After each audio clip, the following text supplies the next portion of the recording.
In today's tutorial, I will show you how to set up a password for your Excel workbook. If you want to protect your data from unauthorized access, you can add a password to prevent others from opening your workbook. I will guide you through the steps to set a password. First, open the Excel workbook you want to protect. Once it is open, go to the top left corner and click on the File tab. In the menu that appears, look for the Info option on the left side and click on it. On the right side of the screen, you will see an option called Protect Workbook.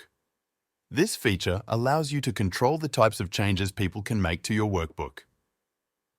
Click on the Protect Workbook button, and from the list of options that appear, select Encrypt with Password.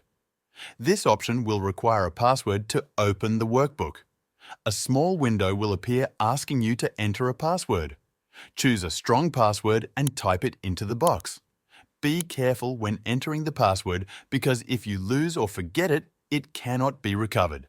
It is a good idea to write down your password and store it in a safe place. Also, keep in mind that passwords are case sensitive. After entering your password, click OK. You will be asked to re-enter the password to confirm it. Type the password again and click OK.